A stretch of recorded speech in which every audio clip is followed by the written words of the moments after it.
person who shouts loudest, generally speaking, has the most influence in the planning process. That's just how it is. So that's why people just scream as loud and loud as possible when it comes to their objections. That's why the press get involved, that kind of thing. And that's why some people even go to the press to tell them about an application they don't like. About 75% of the steps that you need to make to give you the best chance of getting planning permission before you even approach the council or before you even apply. First key to that is talking to your neighbours. Now, planning is quite a boring topic. Manages to incite incredible amounts of emotion from residents, from the press, celebrities, colleagues. It just seems to be that topic that everyone talks about. So in order to dampen that emotion, it is really, really key to talk to your neighbours. And also, depending on what your scheme is, whether from a rear extension to changes of use or to a new build, you've got to understand and find out who the key influential groups are. So in some places it could be conservation area groups, local residents groups, local neighbourhood forum. That's particularly important because neighbourhood forums have the ability to adopt their own planning policies, which are a material consideration in applications.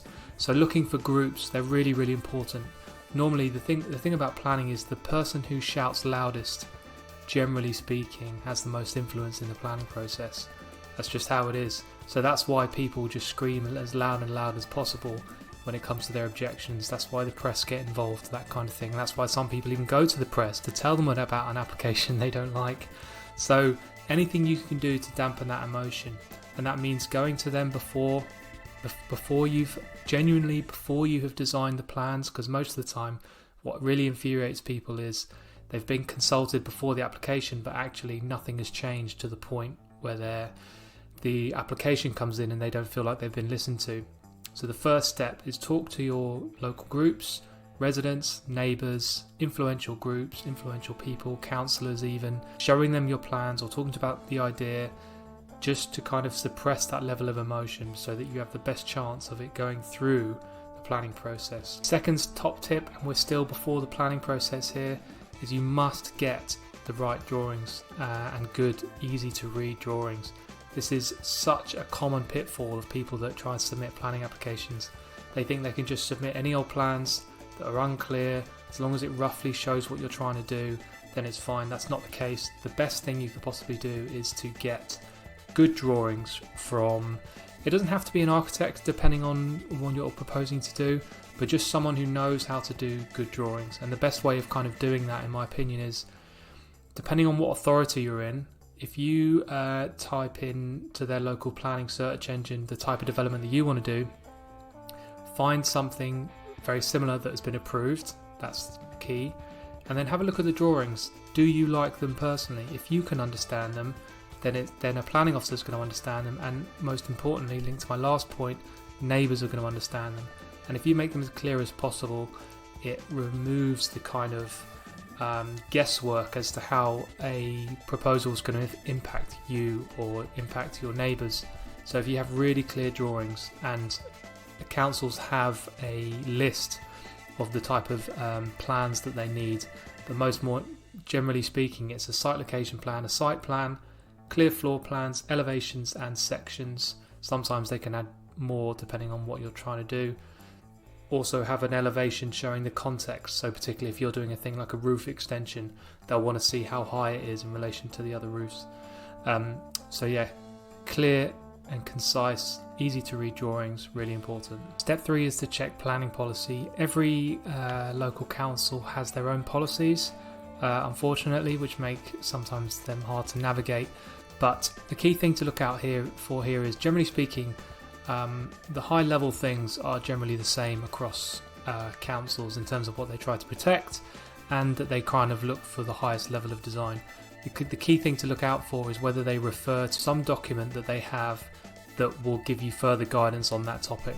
What's quite common is they'll have guidance on home alterations, or if there is areas that you're trying to do in conservation areas, they may refer to conservation area guidance, which will kind of give you an insight into what they seek to protect in that area. So generally speaking, they're all the same, but there are little nuances within each council that are kind of political priorities, so you need to just check those. Tip 4, which is the last one before submitting a planning application, is to check the planning history both of your site and also the surrounding area, and also checking the kind of planning history for the type of development that you want to do, to get a kind of feel for the type of decisions they make. It's very unlikely that what you're trying to do is never been done in the council, so at least you'll get an idea as to what the issues are.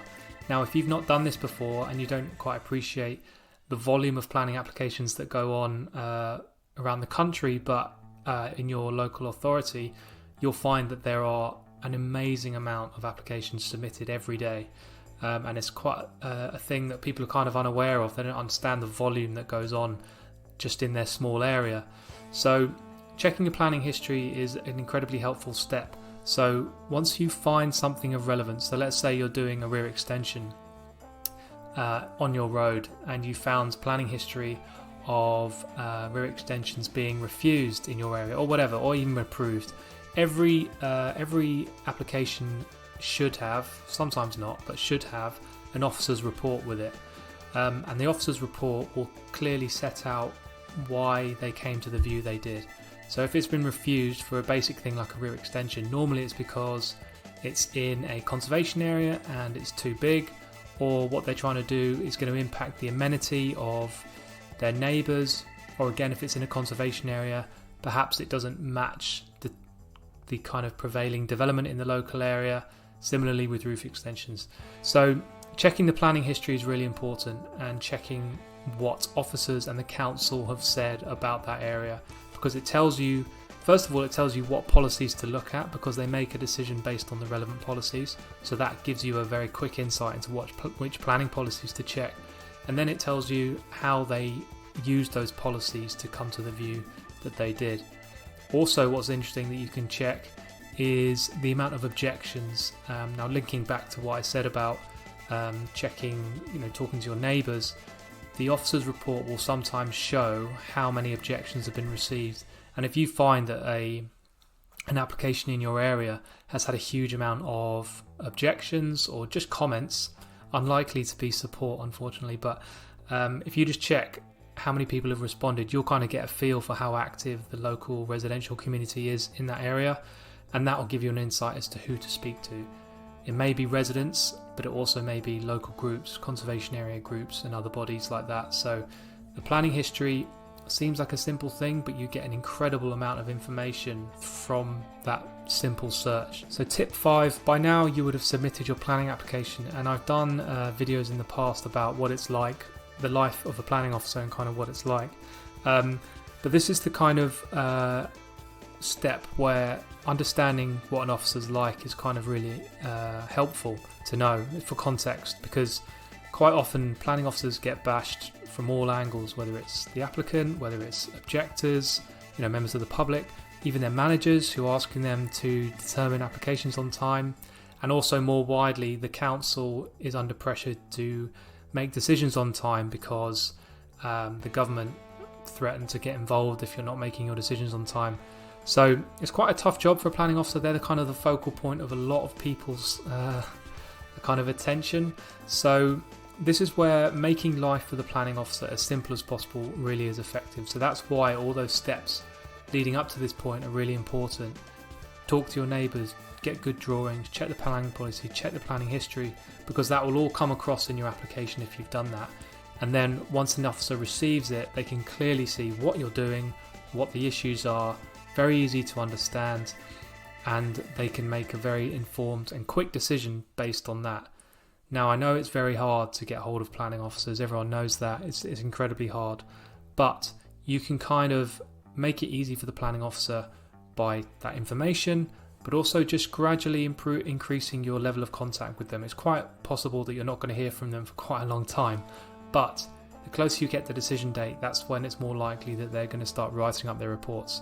So just gradually increasing your level of contact, and if it gets too close to decision deadline, then you can go up to their managers and start raising issues. I haven't heard from anyone, that kind of thing. But it really does help massively if you make your application simple, because from a planning officer's point of view, like I said, they're based on stats and they love to get decisions out. They don't want complicated ones where they have to talk to the applicant, back and forth, it takes too long, because the lag time of getting responses on both sides takes forever.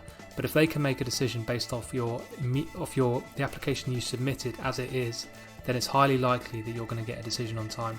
So understanding that is really important and really well to getting both planning permission but also planning permission on time.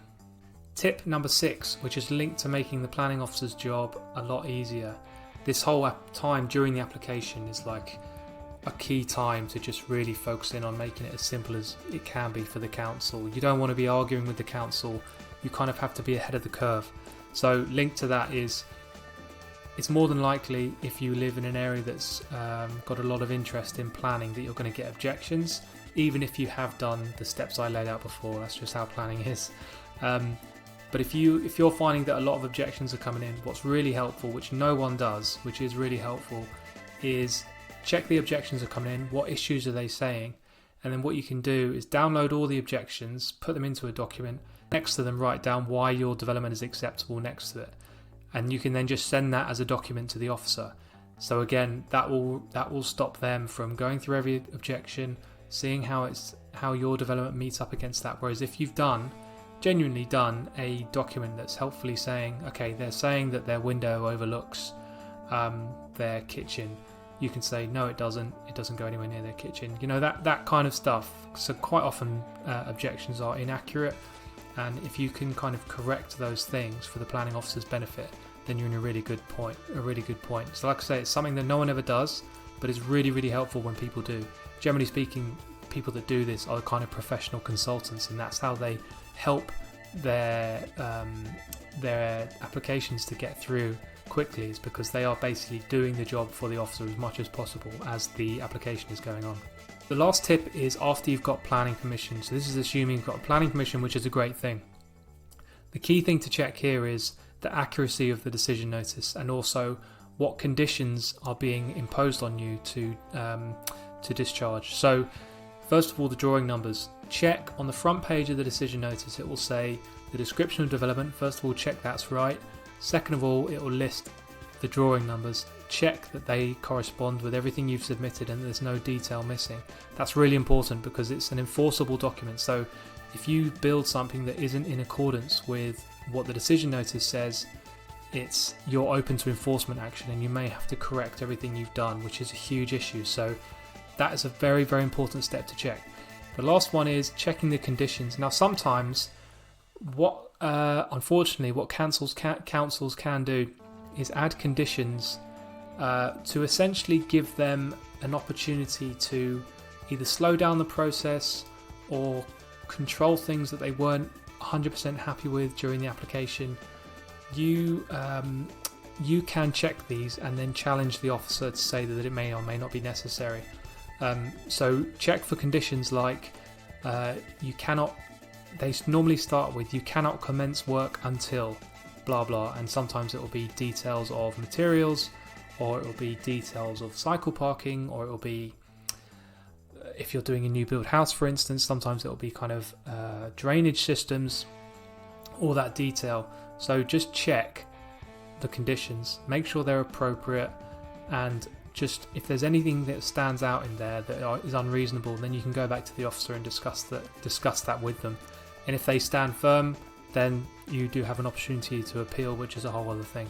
But checking the decision notice, for most people, just checking it's all right and checking the drawing numbers are fine is the key step, because that's the time when it's been first issued, that's when it can be quickly sorted out if you jump on that straight away.